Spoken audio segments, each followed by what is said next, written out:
Hello and welcome to the Our Lady of Lourdes OCIA Reflection video series. Today, our OCIA reflection comes from Mark Stevens. Mark, how are you doing today? I'm doing great. Thanks for having me here today. We're glad to have you here. And first, I just want to say congratulations through your journey. Glad that you're with us now. Yeah, so. good deal. Awesome. First, I just want to ask you, just to get to know you a little bit more, where are you from? What is your family like? And what work do you do? Okay. Well, I'm a native Wisconsin person. So I grew up in Oshkosh, Wisconsin, and eventually moved to Appleton, Wisconsin my freshman year in high school. And from there, like all kids, we went on to college, and I ended up in Dallas, Texas, and also Chicago. And so that was my life outside of Appleton. And then about 30 years ago, I returned back to Green Bay to have a family and call home Green Bay, Wisconsin. That's great. Yeah. It seems like you're like zigzagging a lot. Just a little bit, yeah. Yeah. Awesome. Before you joined OCIA, what was your faith journey like? I would say mixed. Okay. And so mom was very Catholic and dad was very Lutheran. And so they grew up in Iowa, and so there was kind of different sides of the fences. So inside my house, it was kind of tough sledding as to what side of the fence our family was going to practice faith. But I would say there was always a God and a Jesus that was at our dinner table, but it was a little mixed when it comes to what happens on Sunday. But what was interesting for me was my summers in Iowa were with my grandparents, and my grandmother very, very Catholic, and I learned a lot about the Catholic religion through her, and my great grandmother, who spent a lot of time with the Rosary and the novenas and the Saturday and Sunday masses and stuff like that. And they taught us how to pray and the importance of praying. Oh, that's great. What inspired you to join OCIA and become Catholic? Like, what was that one thing that made you kind of jump the fence? What was interesting is because I found myself in a path of non-denomination. And what was interesting for me was I couldn't be Lutheran, I couldn't be Catholic because I was confused. And so I found myself in non-denomination churches. And I think you used the reference of kind of hopping around, trying to find the right space. And what I learned was that I continued to have a thirst for something between Sundays. And I really wasn't getting that structure out of a non-denomination church. And so I started exploring where structure would exist, and the Catholic faith and the religion and the people that surround the Catholic Church brought much more structure. And that's what I needed, was to be able to engage outside of the Sundays and special holidays and things like that. So what brought me to this was the structure of the Catholic religion that I wanted to find the thirst that I was missing. Oh, that's beautiful. Just curious, how did your family react to that? Supportive. Because grandmas aren't here, of course, but my mom was always go, and so they've been very supportive of the whole journey that I've been on. And probably much more now, since what I've just gone through is that it's much more of an appetite and a discussion of my faith and how it's impacted me. Oh, that's awesome, having that support. Yeah. What was your favorite part about the OCIA experience that you went through? Oh, the people. Yeah. We had, I think we had 12 individuals in there. I think we started with 14 and ended up with 12, and they're sponsors. And so if you looked at that group, what a range of age. And the sponsors, what a range of age too. And it was very genuine and authentic experience because what we learned from each other, and Deacon Mike and his son David are amazing.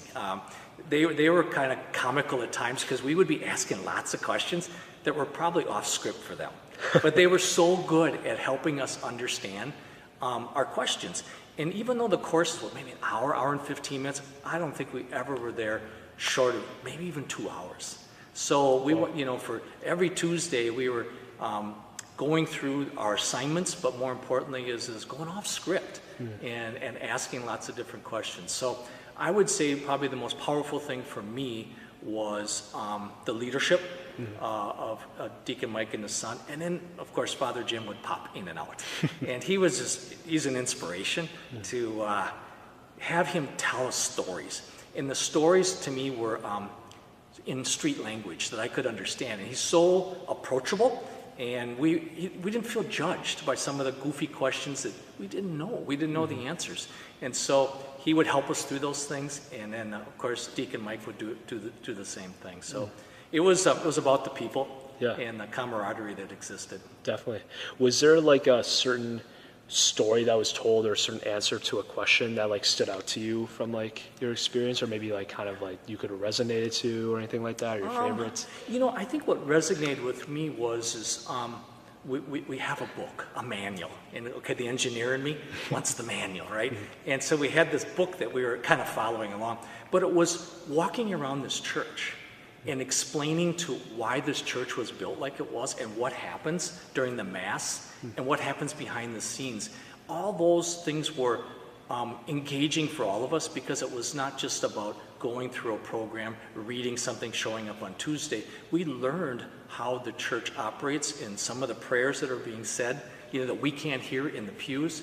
And then also what was really interesting is where all the windows came from, and from the past churches and stuff like that. So that was kind of a exciting thing for us to learn about. And then the homilies were starting to connect for us, because truthfully, it's what I didn't know. And so we'd be reading about something, and then a homily would show up. And we're like, wow, did you connect with that? And so it was kind of a fun, engaging conversation about, I always say, we were connecting faith dots as we went through this, and which was exciting. Yeah. Well, I think that's really helpful too, is like going through that with a group too. Oh, yeah. As a matter of fact, the group we're going to stay together.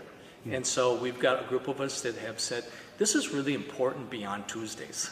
And so now we're actually going to continue on, and we're building our own program as to how we want to get energized, through our faith and being in each other's company. That's beautiful. Yeah. That's so cool. Was there any like difficult parts that you faced like during your time of like trying to become Catholic and stuff like that, or your process? No, not really. I mean, when I read your question, I'm going, I don't know if I could answer this. There's any difficulty. Probably the hardest thing was when you're not Catholic and you come to a Mass, you don't get to take communion. And so that feels a little bit, I'm still a guest. But the congregation didn't make me feel like a guest. But when we would come up to receive communion, we had to cross our arms. And at times, they didn't know what to do with us. And so we had shared some of our feelings around that, and it was quickly corrected in this church. About when we would come up there, people would say beautiful things to us. So it didn't feel like I have to sit in the pew and wait for everybody else to receive communion, and I'm not in yet. And so that was a really inspiration for me. I felt more at ease when I could go up and have, what I'll say, inspirational thoughts shared with me. And truthfully, what I would do is I'd find out where Father Jim was, and I would run down his aisle. Yeah. And he would always give me some interesting conversations, and he'd always go like that to my head. Yeah.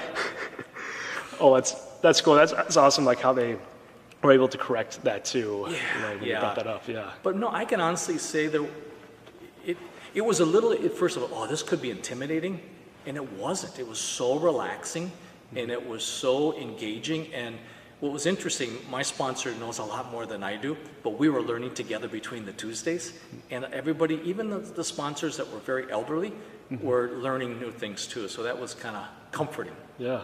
Who was your sponsor? Lisa Cribben. Awesome. Yeah. Cool. How do you know her? We're in a relationship. Okay. Yeah. Awesome. Cool. I guess maybe going along with difficulties, were there like any challenges or anything that you went through with OCIA and stuff like that? So, no, probably wanting more. Wanting more? Yeah. Wanting more. Yeah. And what was, we had the readings, and we would ask questions about the readings, but then Deacon Mike would say, what are you guys missing? And he was really good at taking us through a path, but then there's a lot of curiosity in the room. And I can remember sitting in this church for 45 minutes just fielding curious questions. And so that was really engaging for me, and it was filling my thirst to want to know more. Yeah. Oh, that's cool. Yeah, engaging that interest. Who was your confirmation saint, and why did you pick the saint? St. Thomas the Apostle. And, well, I'm an architect. So, he was famous for building churches and building organizations. So he was perceived as an architect, an engineer, but he not only architected these beautiful facilities all throughout India, he also brought people together. And in my career, I've built buildings and I've run manufacturing operations where I bring people together. So I have an affinity for at least that feeling. And then he was a doubting Thomas. And let's be transparent, I was at one time too. And it was through this experience that that made me feel and see the work of our Maker. Yeah, it's very cool too, because like while you're talking, I just remember one of the saints in the stained glass behind you is Saint Thomas there. Yeah, so yeah.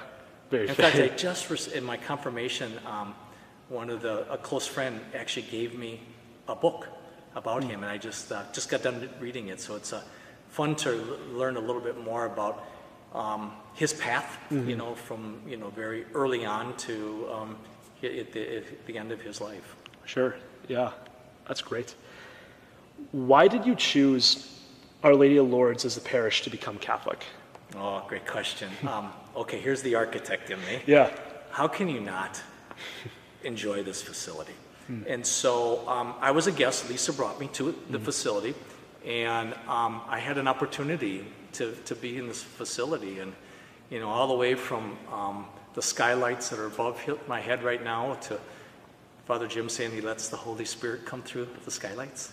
And so those are, and the passion that he had for the design of this facility, and Father Seamus was part of all this. It was exciting for me to see the translation of faith into a built environment. So that was the first box. Yeah. And so, but at the end of the day, it's the people. I mean, as I was going through this program, there were so many people that were strangers to me that would come up and they'd say, I understand you're going through this program, and supporting me. So it's the people, which is really the church, and then of course the built environment drew me in the first set of doors. Yeah. I think that's like the definition of beauty too, is like the people, but also like the architecture around and everything, the paintings and everything. It's so awesome. What is one tip of encouragement you could give to the Our Lady of Lourdes community as they continue to walk in their faith journey today? Keep the candle burning. And what I mean by that is that, Deacon Mike said it's really not about the event of being confirmed. It's about the prayers in between and the investment that you make. So I believe that for us to keep this candle burning, we have to stay as a group. Because if we go by ourselves, sometimes we can get lost by ourselves. And you never get lost when you're with a bunch of people. And so my recommendation is, how do you take a confirmation class and continue their journey to keep advancing? And so creating that environment that allows us to participate beyond just the year-long journey that we are on. So I always say it's the learning between the Tuesdays, which is really what, to me, is what's going to bring my faith even stronger. Definitely. Yeah. So yeah, that's probably that's the only thing that I would say that was that I would encourage us to do. Sure. Yeah. Is there? I just thought of one last question. Like, is there let's say for those who are watching that maybe are not Catholic and maybe considering OCIA, what is maybe one tip of encouragement maybe you want to give them? Give it a try. Just give it a try. Give it time. And so it's not an experiment, but allow yourself to be open for different perspectives and to allow your heart to be absorbed in this facility and the people. And so when I came to this church, it was the people were just so close to me. I didn't even know them. And so that's probably, I would say, is give yourself a chance. And don't let others tell you what didn't work for them. Allow it to work for you. And I think there was one, I got to think of how Father Jim said this. It was a homily where he was speaking to about our outward expressions of our faith. And so as a person like myself who isn't as experienced as many of the people that are in this church, I was always concerned about how I looked to other people. But during that homily, how did he say it? He said, let your inward spirit be a reflection of your outward expressions. Hi everyone, thank you so much for watching this reflection. For more information about OCIA or just for more videos, please go on the Our Lady of Lourdes webpage or check us out on Facebook. God bless.